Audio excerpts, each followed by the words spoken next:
we have seen a kind of broader introduction and some preliminary remarks about, and now we enter into the section called Some Prominent Historical Moments in the History of Philosophical Anthropology.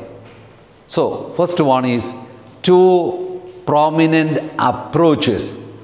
So, if you go through the history of philosophy, we find two approaches. One is an objectivistic approach. The other is man is viewed as a person.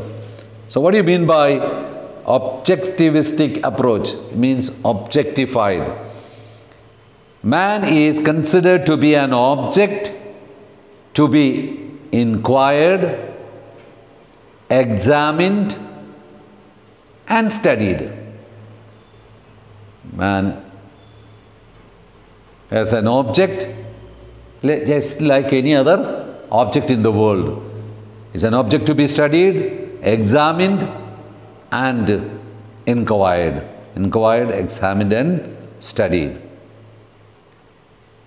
That is an objectivistic approach. Then man becomes an object. That's why we call it objectivistic approach. Second approach is, we have another approach. Second approach, where man is viewed as a person. Man is viewed. Man is viewed as a person.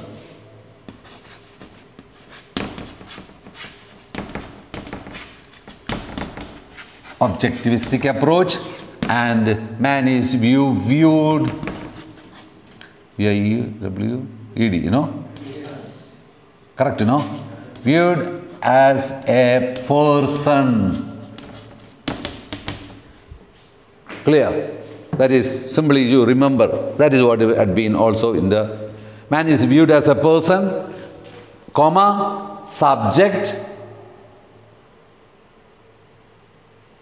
who wills, W-I-L-L-S, who wills, comma, loves, L-O-V-E-S, loves, and reasons, R-E-A-S-O-N-S.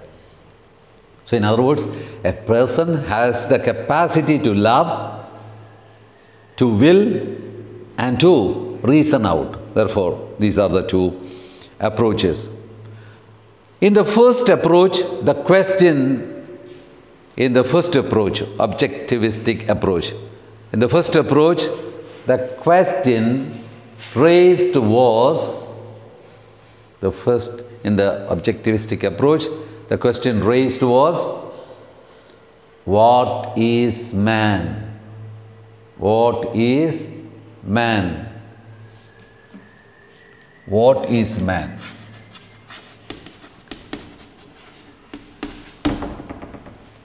In the second approach, the question is, who am I? Who am I? So, in other words, the first approach, whatness of man. Yeah, that's why in the Indian philosophy and all Panchabhutas. Clear, no? Yeah, man consists of, yes. And man as a rational animal and all. Yes, the second one is viewed as a person who wills, who loves, and who reasons out. Therefore, the question is, who am I? Again, in the history of philosophy, you find Kant asking the question, what do I know? What should I do? And then, what's the third question? Very good. What is man? Clear? Therefore, the second question is something very important. In the first approach, the question was raised, what is man? The second approach is marked by the question, who am I? In the classical times means in the classical philosophy, Western philosophy, Aristotle raised the first type of question. Aristotle. He was in search of the essence of man, whatness of man, what is man?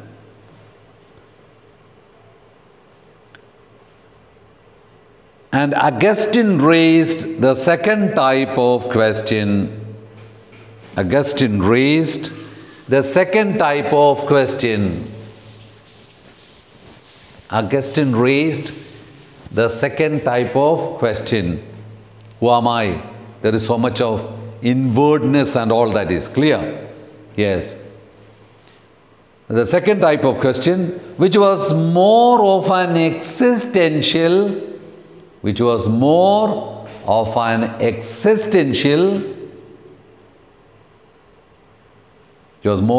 existential and personal approach.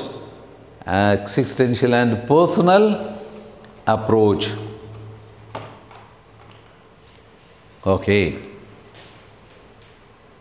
At the same time, we have to say we cannot mark a clear distinction. Clear? Yes, even in the whatness also, the other existential approach is coming. Okay, and so only kind of what cannot be clearly we cannot clearly make such a distinction in approach at the same time. These are overlapping. Clear? Okay. That is two approaches. Clear? Now, well, three phases in the study of man. Three phases, P-H-A-S-E-S. Three phases in the history, in the study of man.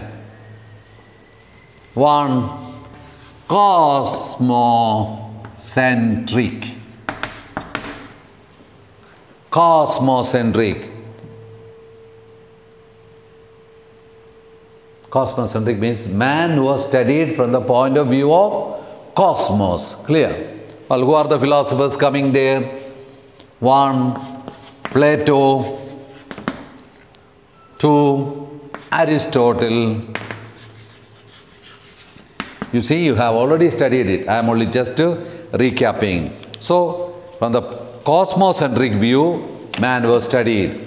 That is called one phase. Cosmocentric. Two prominent philosophers are Plato, Aristotle.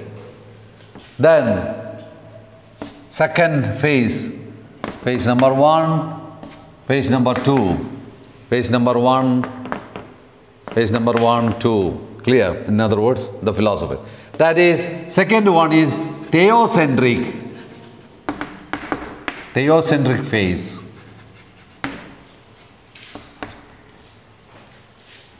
Theocentric phase.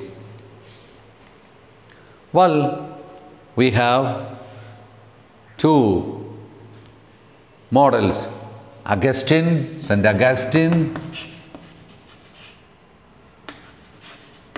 St. Augustine, 2:1, 2:2. St. Thomas,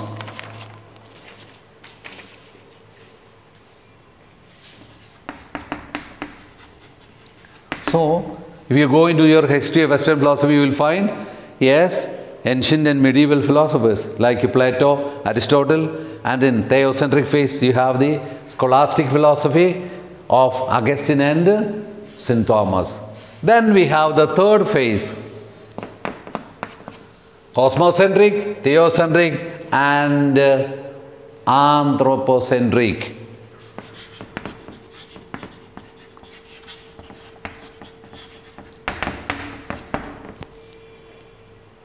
Anthropocentric, that is all the modern philosophers, starting with Descartes, Spinoza, Leibniz, Locke, Berkeley, Hume, Kant and others, Hegel and all. Clear? So, don't get confused. First we said about two dimensions, or sorry, what do you call it, two approaches, isn't it? Yes, two approaches. One is, yes, objectivistic approach, and the other one is viewing man as a person. Clear, more of practical and all that is. And that was about. Then came three phases, namely cosmocentric, theocentric, and anthropocentric. In cosmocentric, you have Plato and Aristotle as a model. You know it. What is their worldview, God view, and about man. These all were one reality. And then theocentric, that is scholastic philosophy. We have Augustine and Thomas. And anthropocentric phase of study, we have all the modern philosophers. We have again recapped all of them. And that's why, while dealing with Kant, we said, ever since Kant, epistemology became of utmost importance. The paramount importance, that is what I used. Utmost importance, because a theory of knowledge is something has become very important. So ever since, we have various dimensions. Thereby we now wind up the first section. We enter into the second section called Man in His Dimensions. That is what is going to be the next class. Okay, man in his dimensions.